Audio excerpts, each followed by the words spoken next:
So Micah Goguen is here, and you have brought an amazing self-portrait. I mean, this is super cool, and you have promised that even if I can't draw really well, I can still do this. Correct. People are very intimidated by portraits, and so we like to make it super easy, and we're going to just go through some steps that make it very gratifying. I love hearing that. Let's get started. All right, so what I've done is I've taken a portrait here and I've just created a little bit of embellishment through a phone app to make it more comic style. So that way it features the contour lines and also the colors a little bit more. For people who don't know what contour lines are, can you just explain what that is? Sure. So contour lines are just the outlines or the defining lines of an object or subject. In this case, we're just looking for some of the wrinkles and outside lines of the hair. So I'm going to be working on a clear film, and I'm just going to take the clear film and lay it over the image here so that it acts like a transparency. So that's why it's going to be so easy. We don't have to know how to do the skill building for the drawing. We're just actually going to trace through the clear substrate. So I'm just taped it down to secure it so that way we don't get a lot of wiggling around. And then of course we have the imagery underneath. And I'm going to take these permanent alcohol-based marker. These are dual tips. I want to make sure that I get one of the various tips. And I'm just going to accent some of the key features here. So this is a warm tone. I'd like to have a variation of warm and cool. And again, it doesn't have to be exacting. We're just using it as a template to get an idea of what we want to create for the line and the expressive mark making. You are working so fast. It's amazing. Well, I think that if you keep moving, it keeps you out of the brain and keeps you more into the process, because we're all here to have fun and to really express yourself. You know, it's all about keep moving. So I'm going to use just a light warm color, but then I'm also going to use some cool colors here. So warm and cool have a really great contrast, especially when you're trying to create some extra dimension. And we're just building on the comic features that are already available through the embellishment we did with the image in the beginning. I love how you're not stressing about like exactly tracing or exactly getting it. It feels like you're just letting your artistic license sort of flow freely. Well, and that's what life, I think, should be about, is just flowing freely and not getting hung up on the obstacles as they emerge. So I'm just going to be able to get a couple of these key features with the glasses. I'm just going to do the dark mark making.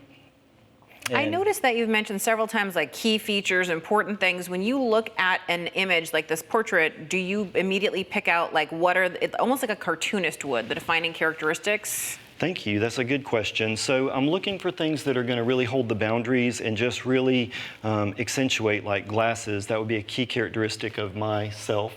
Maybe there's some favorite earrings. Maybe there's a particular swoop in your hair. So I'm just looking for those suggestive mark makings just to help to define the portrait.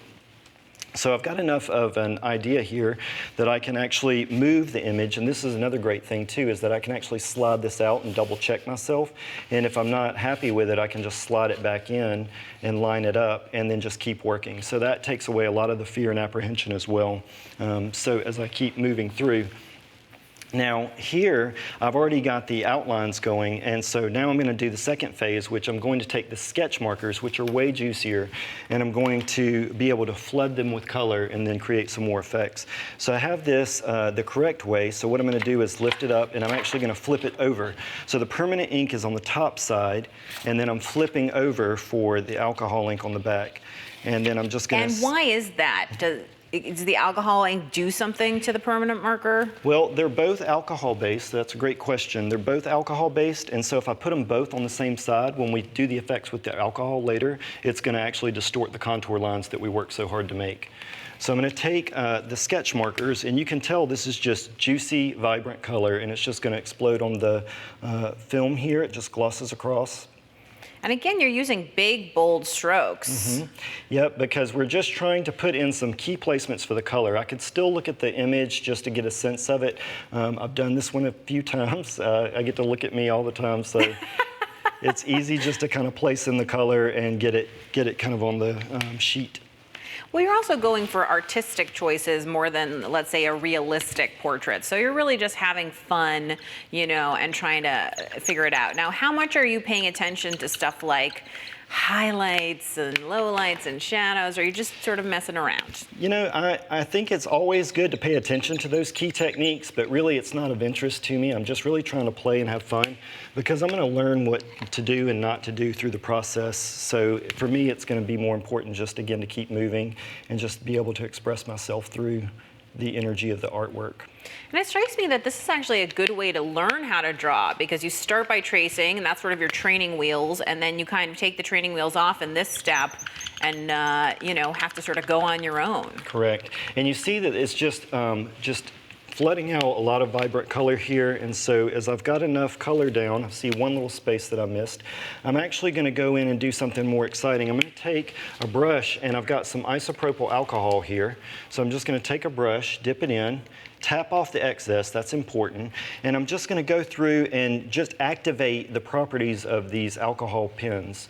So the sketch markers and the permanent markers are both alcohol based, so really you can get the same effects that you would expect with regular alcohol inks, and you can play, and the more... This is almost like painting with a marker, basically. Correct. And the more rubbing alcohol that you put down, you get a lot of the pooling and the effects that you are used to when you're thinking. So here's my question now. If I messed up, which I tend to do, could I erase my mess up basically with the alcohol? You could. You could just saturate with more alcohol. Now you could get some bleeding into the other colors, but I happen to think that that's very beautiful. You see how the colors are just bleeding together as I continue to work.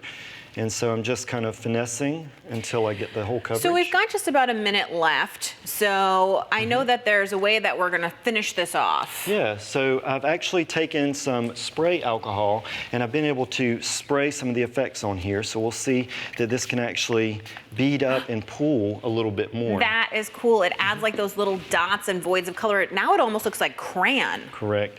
And then I'm going to take a little bit of acrylic paint and I'm going to get rid of some of the transparency of the film just by adding some paint layers on here with the acrylic paint.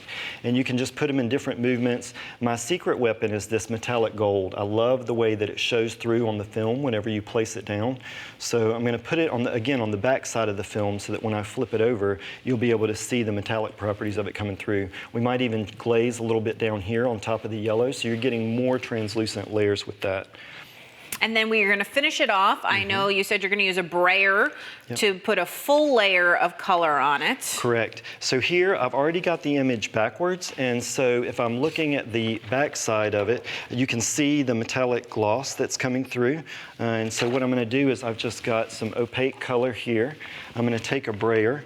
I'm going to just roll it out, and then I'm just going to move that solid color to lock in all the existing layers so that I've got nice rich tones on the front of the image. Because I was going to say, when you're done, it looks amazing, and when you put it in a frame, it's absolutely stunning. What a great idea. I can't wait to give this one a try. Thanks so much, Micah. Thank you.